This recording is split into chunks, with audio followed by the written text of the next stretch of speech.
Welcome back to Ride JBI. I'm JB. Today we're at Fox Raceway doing some suspension testing.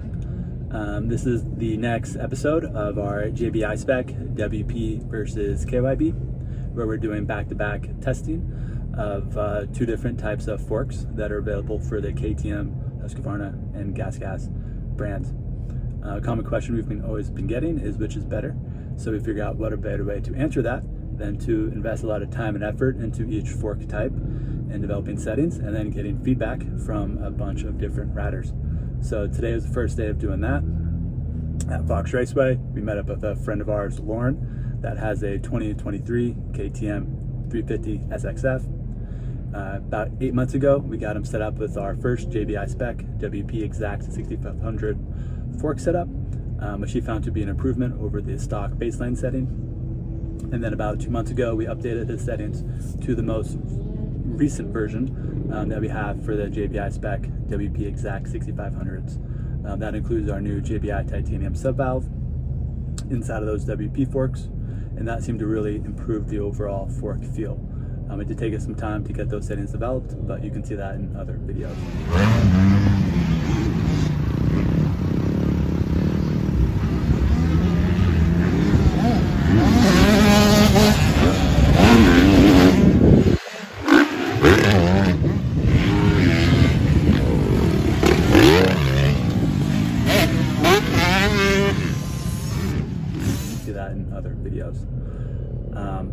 After spending about 7 to 8 months developing that, we decided to shift gears and revisit our KYB stuff that we offer to customers as well and see what those settings are. We've tested those a few times, and it was pretty apparent that the WP was definitely the better offering at that point in terms of the settings we had developed. So I spent some time testing and tuning, and yesterday on Thursday, we adjusted our JBI Spec KYB forks to a new setting to try out here at the track today at Fox. So we saw Loren. Again, he has our JBI Spec XACT forks on his bike right now. So he rode about 2-3 motos on his forks, and then I talked to him and asked if he wanted to try our KYB setup, and he said yes. And we threw those on his bike, and he did about another 2 motos, and I'll let him kind of take over from here and just share the experience he has had.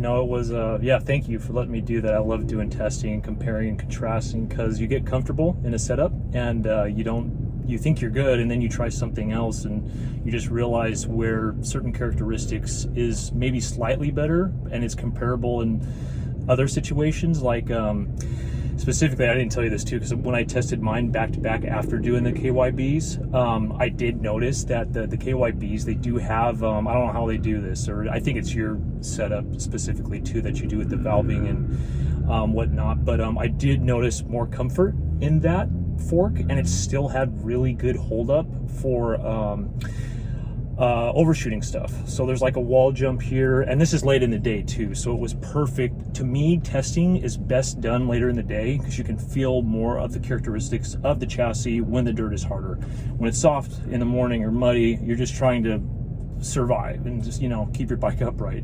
So anyways, but yeah, after doing them back to back, I really liked the KYBs move more. So they move more in the stroke to me, and I noticed that specifically on the sharp chatter on corner entrance. So when I'm leaning and then you get that movement, it helped me corner because you're shortening that travel of the front wheelbase, and you can angle it and lean it and turn better, in my opinion. So, and it still had, and I purposely tested it, I charged in the jump faces harder, I went harder in the corners, and it still had really good hold up. I think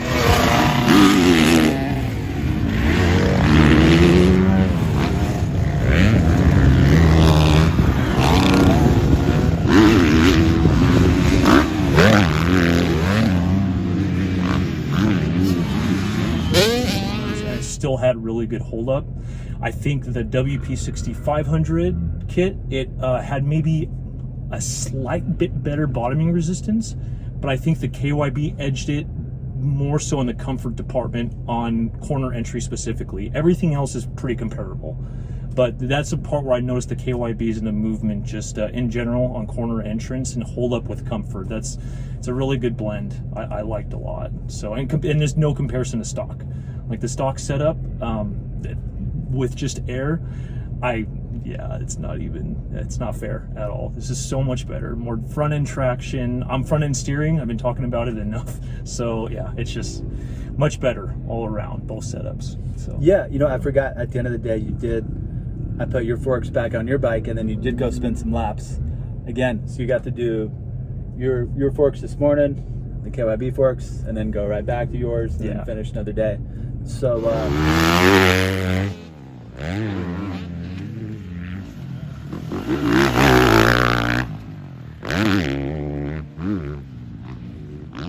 yours, and then finish another day.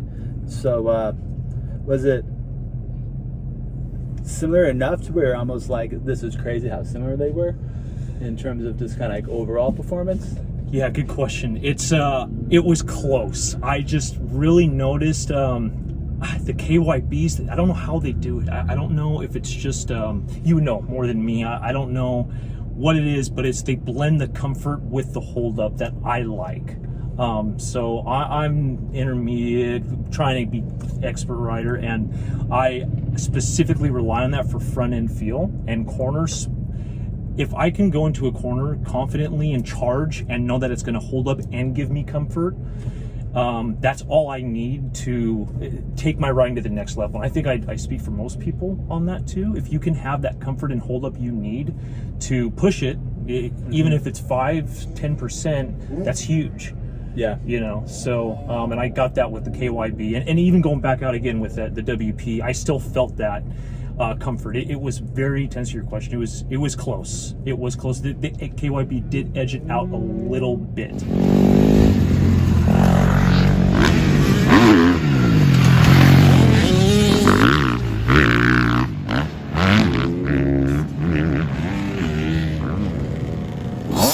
I still think the KYB had a little better bottom resistance on that wall jump, on the back. Gotcha. Yeah. So I noticed that the bottoming, and it's slightly. KYB still was good.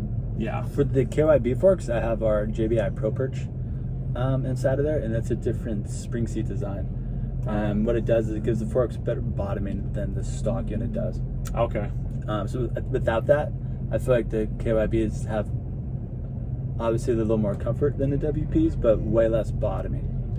So gotcha. To get like a more fair comparison, I learned that the WPs have such good bottoming that we had to improve the KYBs somehow to get it to have equal bottoming resistance. So that way it could be more of a, I don't want to say fair match, but like equal comparison. Right. You can say like this one's designed like this, and this one's designed like this, and they're very similar designs, but each unique and different.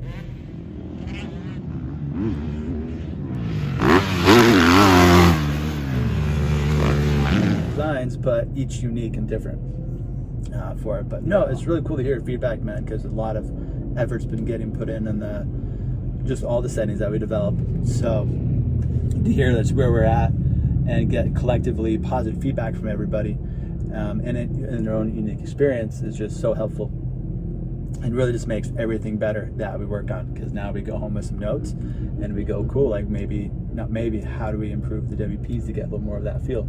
Right. And then if you could do that, you get those to match the comfort that the KYBs have on that little chatter, that corner, whatever it is they have, then those would be ultimate all the time to me. And we got some ideas, and that's the whole point of this. That's why we're doing the different back-to-back testing.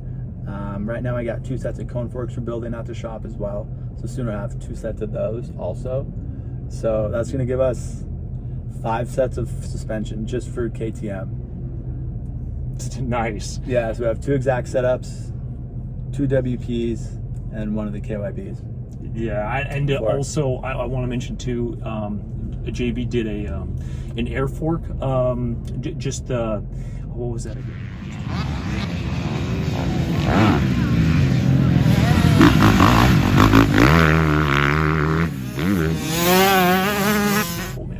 Sub valve. The sub valve. Yeah, what bike was that you had? So that was a 21-450. I had a factory edition. You did? Yeah, okay. And it did that. And so seeing the progression you have from that, so bone stock, if we're comparing that to your sub valve that you did, for the people that don't want to spend the money on a spring conversion and a revalve on that, his setting on that is much better too. I would think it's much more rideable than stock. God, I forgot we've worked together quite. It's been a minute, yeah. We've done way. a lot, yeah.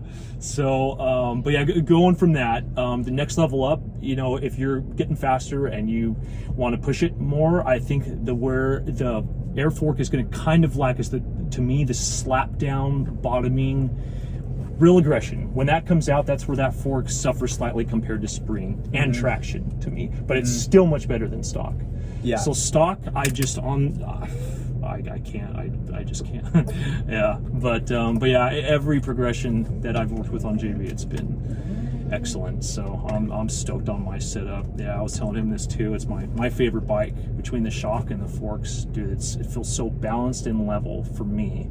And I'm 6'3", 180 pounds, so that's my height and weight too, for anyone else wondering. Yeah, we run 4.8 Newton fork springs inside of his bike, and then we run a 48 Newton shock spring on the rear of his bike.